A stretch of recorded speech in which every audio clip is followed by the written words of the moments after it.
Estamos en la serie Solo por. Y hoy domingo nos toca el tema Solo por la gracia, solo por gracia o sola gratia. Y en el culto de esta mañana ya el pastor Fede nos estuvo hablando acerca de la suficiencia de la gracia para la salvación y al mismo tiempo de la necesidad de la gracia para la salvación. Y vimos en la Biblia que solo el Espíritu Santo puede obrar una transformación en la vida del hombre y la mujer que se entrega al Señor. Y en esta noche le puse como título al mensaje Sobresalientes en la gracia. Y es mi deseo que todos podamos salir así esta noche, sobresalientes en la gracia. Te invito a abrir tu Biblia en 2 Corintios 8 y vamos a leer del 1 al 5. 2 Corintios 8, 1 al 5. Y mientras buscan, si bien al ser salvos por gracia, por medio de la fe, la obra salvífica del Señor está completa, a eso le sigue de manera inmediata nuestro crecimiento en la gracia. El ser salvos es solamente el primer paso. Entregarnos al Señor es el comienzo de una vida espiritual y a partir de ahí depende mucho de nuestra propia participación el crecer en la gracia del Señor. Y hay algo especial en el texto que vamos a leer en esta noche, que vamos a ver que Pablo hace algo que siempre decimos que no hay que hacer. Hace una comparación. Y siempre decimos las comparaciones son odiosas, pero en esta noche vamos a ver que también a veces son necesarias. Y algo inusual también en este pasaje es que no vamos a encontrar precisamente un mandato, una orden, sino una recomendación, un consejo del apóstol Pablo para nosotros. Aún así, un consejo que todos deberíamos tener presentes. Y vamos a leer 2 Corintios 8, 1 en adelante, dice así: Ahora, hermanos, queremos que se enteren de la gracia que Dios les ha dado a las iglesias de Macedonia. Ya comienza Pablo hablando a los corintios acerca de la iglesia de Macedonia.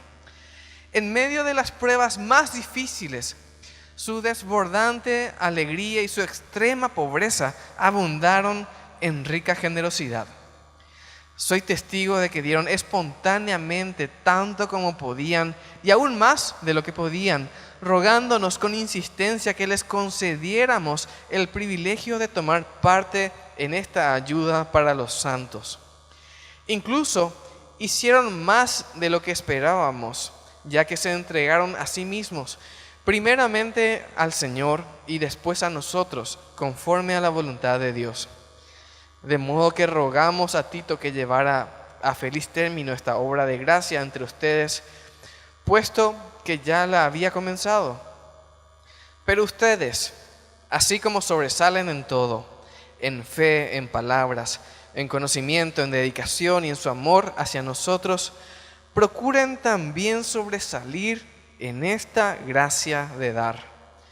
No es que esté dándoles órdenes, sino que quiero probar la sinceridad de su amor en comparación con la dedicación de los demás.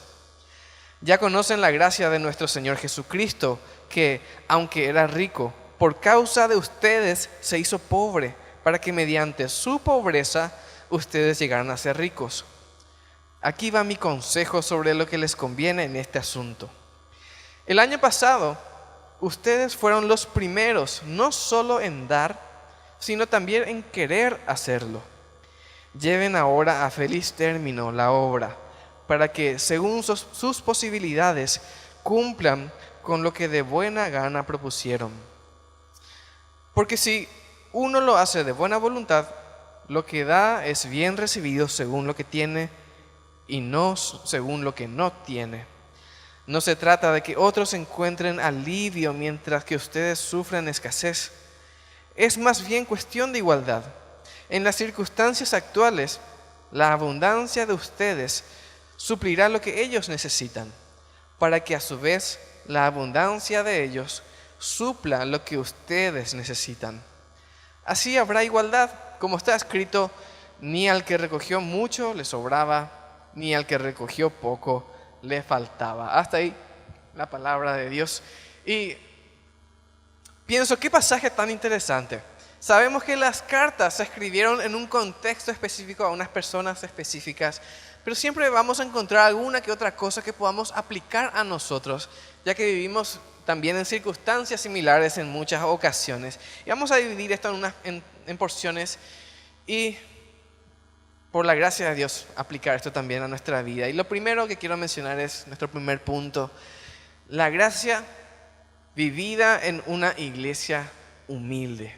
La gracia vivida en una iglesia humilde. Y cuán llamativa es la manera en que Pablo comienza este capítulo. El apóstol comienza diciendo, tal vez como si se tratase de una especie de chismoso espiritual, dice: hermanos, queremos que se enteren de la gracia que les ha dado Dios a las iglesias de Macedonia. Queremos que sepan lo que Dios está haciendo allá. Y esto suele ser una muy mala manera de comenzar una conversación o una relación de amistad o algo similar, ¿verdad? Una conversación que resalta lo grandioso que otros están haciendo, viviendo o recibiendo. Por lo general no nos causa demasiada gracia a nosotros. Es como cuando nos enteramos que algún hermano o hermana de la iglesia, especialmente si pensamos que no es de tan buen testimonio o no es muy espiritual o es un haragán o lo que sea, es las cosas que pensamos a veces. Vemos que recibe múltiples bendiciones, especialmente cuando son bendiciones materiales, y nosotros que nos consideramos hombres o mujeres fieles, devotos, esforzados y por sobre todo humildes, no recibimos más que lo que es necesario para vivir. Y a veces eso ya nos picha, ya nos molesta. Pero Pablo comienza así. Y él tenía un propósito en lo que iba a hacer, en lo que estaba escribiendo. Seguimos leyendo el mismo pasaje y comienza a describir la situación de la iglesia que estaba viviendo en Macedonia. Y dice, era una iglesia en medio de las pruebas más difíciles. La Reina Valera dice, en grandes tribulaciones. Además de eso, dice, vivía en una desbordante alegría. Acá ya hay un contraste bastante grande. Y le suma en extrema pobreza. Qué llamativo es esto. Este sí que es un espectáculo digno de ser observado, porque hay quienes andan buscando iglesias llenas de gozo, porque son iglesias bendecidas con milagros, con portentos, con no sé qué podríamos buscar en una iglesia, con sanidades y demás. Y bueno, todo eso está bien si alguien considera que es necesario para a veces sostener lo que posiblemente sea una fe raquítica. Pero Pablo apunta a otra cosa. Y resalta algo impresionante en esta iglesia de Macedonia, que en medio de todo eso, el Señor le había dado gracia para que en la prueba y en la extrema pobreza tengan abundante gozo y generosidad. Qué tremendo. Esto es vivir en la gracia de Dios. Así como hablamos esta mañana, por gracia el Señor transforma nuestro corazón, por la obra del Espíritu Santo. Pero nosotros también tenemos que decidirnos a crecer en la gracia del Señor. Teniendo en mente la descripción de esta iglesia, sus pruebas, su alegría inexplicable y su pobreza extrema, Pablo escribe, soy testigo en el versículo 3. Soy testigo de que dieron espontáneamente, tanto como podían. Y aún más de lo que podían, dice Pablo. Agrega esto rogándonos con insistencia que les concediéramos el privilegio de tomar parte en esta ayuda para los santos. No sé si todos tenemos bien en claro que estamos hablando de dinero acá. Esta gente que vivía en pruebas y en pobreza insistía que por favor se les permitiese ofrendar, por favor, a sus otros hermanos que estaban en necesidad. No sé si existe una forma más gráfica de mostrar lo que es vivir en la gracia del Señor. Una gracia que transforma. Qué tremendo testimonio de una iglesia que recibió la gracia del Señor. Entendió la gracia de Dios y estaba dispuesta a vivir en esa gracia sin importar las circunstancias. Esto nos lleva también a las palabras del Señor Jesús, al presenciar la ofrenda de una humilde viuda, una humilde mujer, en el templo de Jerusalén. En Marcos 12:41 en adelante dice, Jesús, en el tiempo que estaba en su ministerio en la tierra, Jesús se sentó frente al lugar donde se depositaban las ofrendas y estuvo observando cómo la gente echaba sus monedas en las alcancías del templo. Muchos ricos echaban grandes cantidades, pero una viuda pobre llegó y echó 2 moneditas de muy poco valor. Jesús llamó a sus discípulos y les dijo, les aseguro que esta viuda pobre ha echado en el tesoro más que todos los demás. Estos dieron de lo que les sobraba, pero ella, de su pobreza, echó todo lo que tenía, todo su sustento. Esto es vivir en la gracia de Dios. Saber que en cualquier circunstancia el Señor nos sostiene. En este pasaje vemos con claridad que no se trata de cantidades, no se trata de circunstancias, sino de nuestra confianza en el Señor, de un corazón realmente transformado, tocado por el Espíritu Santo, que ya no es de piedra, sino es de carne. Eso es vivir en la gracia del Señor, confiar en su provisión y su gracia que es suficiente para todos, cada día de nuestra vida. Y te quiero preguntar, ¿qué produce en tu persona, qué produce en tu interior estos 2 relatos? Sobre una iglesia pobre, en pobreza extrema dice la Biblia, y llena de dificultades, que ofrenda generosamente, que insiste para ofrendar. ¿Qué produce eso en tu persona? ¿Qué produce en tu corazón lo que Jesús dijo, que una pobre viuda dio más que todos los demás porque echó lo que era su sustento?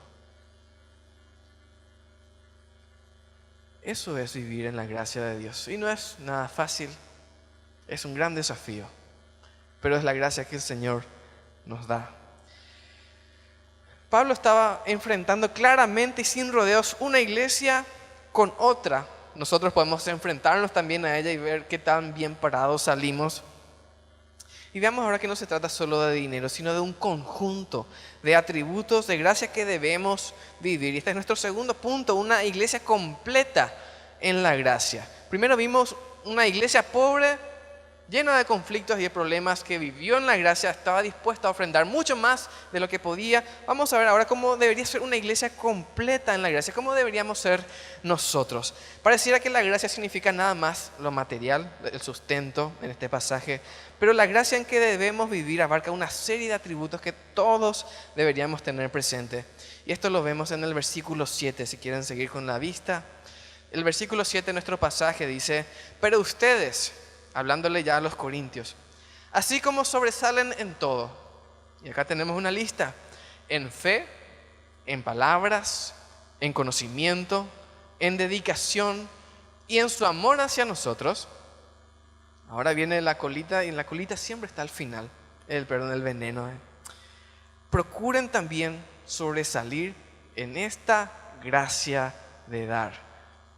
Y la gracia es la misma palabra que estamos estudiando una y otra vez. Ya esta mañana, de vuelta ahora en el versículo anterior, otra vez aquí la palabra charis o charis, del griego gracia, un regalo que Dios nos da. Aquí encontramos no una lista exhaustiva, podríamos decir, de todo lo que implica la vida cristiana, pero sí al menos una buena manera de comenzar a vivir en la gracia de Dios. Y lo primero que menciona en este pasaje, ustedes se pueden fijar ahí, es la fe. Hebreos 11:6 dice, sin fe es imposible agradar a Dios. Hay tanto que decir de esta simple frase, sin fe es imposible agradar a Dios. Sin fe nunca vas a vivir en la gracia de Dios. Es tu primer paso a la salvación y es la llave también, el acceso a vivir en la voluntad de Dios, en lo que Él quiere para tu vida y en lo que Él también te va a pedir. Porque es necesario, dice, que el que se acerca a Dios crea que le hay o que Él existe, dice la NTV, y que es galardonador de los que le buscan. Sin fe no tenemos acceso a la gracia del Señor. Y es solamente un primer paso, la fe en Dios. Fe en que Jesucristo vino a la tierra, murió por nuestros pecados, fue resucitado y va a volver. Y aquel que invocar el nombre del Señor, ese será salvo, dice la Biblia. Es una promesa para nosotros, es el primer paso para vivir en la gracia. Luego dice también en fe y en palabras.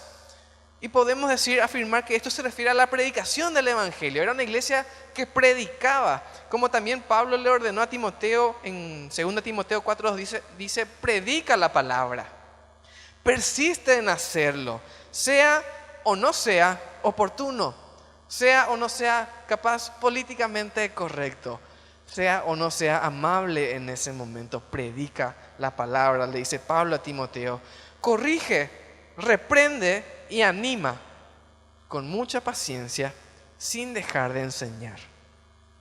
Eso es parte de la gracia del Señor también. Y a esto le suma, menciona también el conocimiento, menciona la dedicación, menciona el amor en esta lista de gracia. Pero había quedado algo en el tintero, algo en lo que ellos todavía debían crecer, y era el dar. Y es llamativo. Dice, ustedes sobresalen en todo, en fe, palabras, conocimiento, dedicación y en su amor. Todo esto como obra de la gracia de Dios, como una vida en la gracia. Pero les faltó algo. Esto les falta, dar. Tal vez este no sea hoy día nuestro caso. Tal vez alguien acá pueda estar diciendo, yo sí doy. Yo doy ofrenda. Yo doy diezmo. Yo comparto con los que tienen necesidad. Esto no me toca a mí. Muy bien, excelente. Entonces, ¿qué principio podemos sacar de esto? Y quiero sugerir solamente uno. Cada uno de nosotros debemos esforzarnos por crecer en la gracia del Señor. Te invito a que mires otra vez esa lista que está ahí en el versículo 7. Fe, palabras, conocimiento, dedicación, amor. Podemos usar sinónimos: fe, tu dependencia de Dios, en palabras, cuánto predicas, conocimiento bíblico, dedicación, cuánto servís al Señor con exclusividad, y amor hacia nosotros, dice, hacia otra iglesia, o amor hacia los demás sencillamente, y dar. Todo esto, dice, es gracia en la cual necesitamos sobresalir. Capaz tenés mucha fe, sobresalís en eso, excelente, bien. ¿Qué tal estás en la predicación de la palabra? ¿Qué tal estás en el conocimiento? En tu dedicación a Dios, en tu amor hacia los demás. Repitiendo una vez más lo que nos habló esta mañana el pastor Federico, solo el Espíritu Santo puede transformar corazones, movernos a vivir una vida en la gracia del Señor por medio de la fe. Pero nos corresponde a nosotros esforzarnos por crecer, y esto es lo que está diciendo Pablo acá. Pablo le escribe a la iglesia de Corinto y le dice, miren allá, vean lo que esa iglesia, en todos sus problemas, en todas sus pruebas, en todas sus tribulaciones, en toda su pobreza, se pelearon para dejar que se les deje, por favor, ofrendar. Y ustedes sobresalen en todo esto, pero en esta gracia todavía no sobresalen. ¿Cuál es tu situación? ¿Cómo estás hoy ante el Señor? No estoy afirmando de ninguna manera que por nuestras propias fuerzas vamos a hacer esto, porque la Biblia lo dice claramente, procuren también sobresalir en esta gracia. Tener fe es gracia de Dios. Tener conocimiento, entender lo que la Biblia dice es gracia de Dios. Amar a los demás, dedicarte al Señor, dar, todo es parte de tu vida en la gracia del Señor. Y es el Espíritu Santo el que en esta noche te está diciendo, vos no estás todavía sobresaliendo en esta área. ¿Cuál va a ser tu decisión al terminar este mensaje? ¿Cuál va a ser tu actitud al salir de acá? Si el Señor te dice, no sobresalís en el dar, no sobresalís en el predicar, no sobresalís, capaz, si hay 5 o 6, en una estás más o menos. Vas a estar dispuesto a salir y decidido yo a partir de hoy voy a sobresalir en todo esto. Ese es el llamado de nuestro Dios. No se trata de que lo podamos lograr con nuestras fuerzas, sino entender que esto lo hace el Señor en nuestras vidas. Si hay algo bueno en nosotros, es por gracia del Señor. Este es un buen momento para que te preguntes, ¿estoy creciendo en la gracia? ¿Estoy teniendo más conocimiento, más amor, más fe, más predicación? ¿Estoy dando más? ¿Estoy amando más? ¿Estoy igual que el año pasado? ¿Estoy igual que hace 5, hace 10 años? Cuando me convertí tuve un amor increíble. Hoy día ya pasaron muchos años y ya no tengo ese fervor. Ya no tengo ese amor. Hace falta crecer de vuelta. El Señor te llama a que sobresalgas en la vida de gracia. Vimos el ejemplo de una iglesia que vivió en la gracia del Señor, una iglesia humilde, y un desafío a una vida plena en la gracia del Señor. Y ahora llegamos a un punto inusual en la Biblia en que no encontramos una orden precisamente, sino un consejo que haríamos bien en recibir con mucha humildad para lograr la realización de la gracia. Y ese es nuestro tercer punto, la realización de la gracia en nuestras vidas. Yo quiero que la gracia esté plena en mi vida. El Señor ya me regaló la salvación. Ahora quiero vivir en todo esto que acabamos de mencionar. Pablo escribe en el versículo 10 de nuestro pasaje: aquí va mi consejo sobre lo que les conviene en este asunto, dice. El año pasado, ustedes fueron los primeros, no solo en dar, sino también en querer hacerlo. Lleven ahora a feliz término la obra para que, según sus posibilidades, cumplan con lo que de buena gana propusieron. Y este sí es un pasaje que, les puedo asegurar, a mí me quita completamente de mi comodidad, completamente de mis quicios, de mi ambiente, de donde estoy cómodo, bien sentado y tranquilo. Es un pasaje, son palabras que a mí me desafían hasta lo más profundo. Porque al igual que muchos cristianos, posiblemente yo soy una persona, un cristiano lleno de buenos deseos, repleto de buenas intenciones, al punto que a veces podría compararme a mí mismo como una gran tarjeta navideña llena de buenos deseos para toda la humanidad, pero con pocas acciones y que probablemente en enero se guarde otra vez. Y muchos cristianos, lastimosamente, probablemente sean iguales a mí. Muchas buenas intenciones, pero poca acción. Y a todos aquellos que vivimos posponiendo nuestro servicio al Señor, este pasaje nos confronta y nos dice, Pablo nos dice, cumplan con lo que de buena gana se propusieron. Cumplan. Y en otras palabras, pasemos a la acción. Basta de buenos deseos, podríamos decir, no exageremos con tantas reuniones entre nosotros nada más. Pasemos a convertir en carne, en acción, la gracia de nuestro Dios. Sobre esto Pablo también nos deja escrito el ejemplo de nuestro Señor Jesús en el versículo anterior, versículo 9 dice: ya conocen la gracia de nuestro Señor Jesucristo, que aunque era rico, por causa de ustedes se hizo pobre, para que mediante su pobreza ustedes llegaran a ser ricos. Si Cristo pudo descender desde lo alto de la gloria suprema a la humillación de la humanidad, a ser igual que uno de nosotros, ¿por qué nos cuesta tanto a nosotros movernos para dar la mano a quien está a nuestro lado en necesidad? Tenemos en Jesús el ejemplo del Dios vivo, la gracia hecha carne. Y a eso el Señor nos llama. Y nos dice en esta noche, hay áreas en las cuales no sos sobresaliente. Y esto probablemente sea muy amable de parte del apóstol.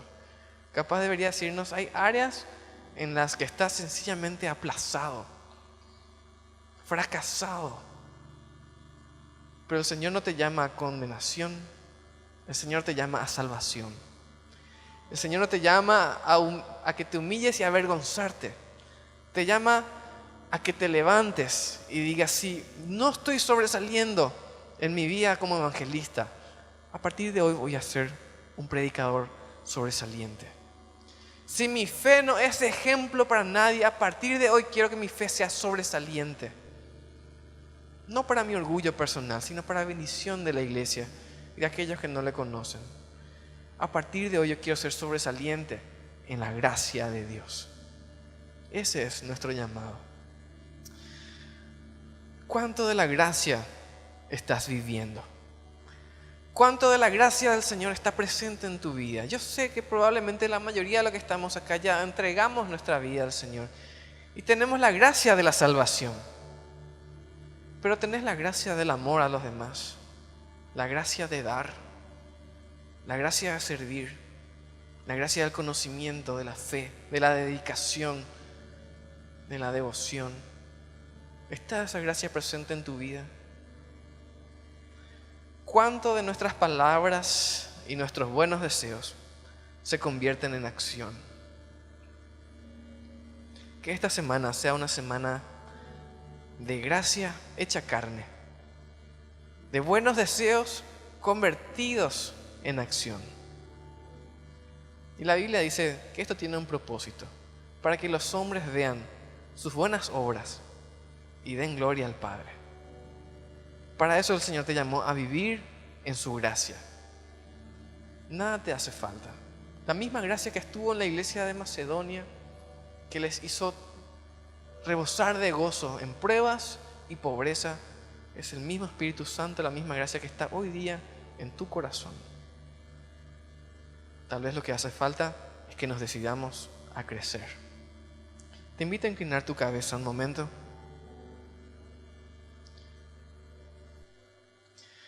Y reflexionar brevemente en lo que acabamos de escuchar, lo que el Señor nos dice en su palabra. Me gustaría que te preguntes, ¿cómo estoy viviendo la gracia? Te respondas sinceramente, te evalúes. ¿Cómo estás viviendo?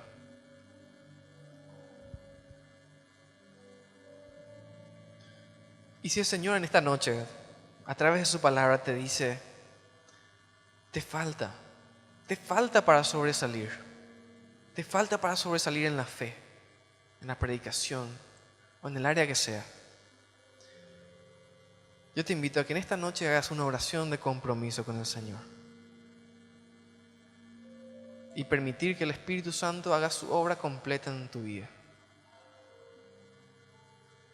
Si ese es tu deseo, yo te invito a que te pongas de pie como una señal de compromiso ante el Señor, no ante nosotros. Y que en tu corazón repitas estas palabras. Padre y Dios, en esta noche entiendo que me llamás a vivir en la gracia.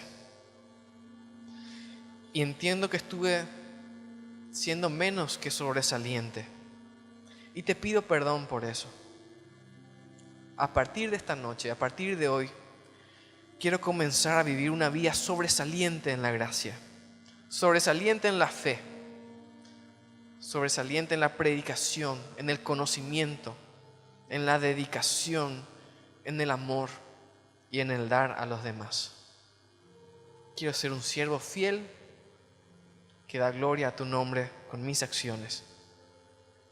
Te doy gracias por enseñarme una vez más con tanta paciencia y con tanto amor.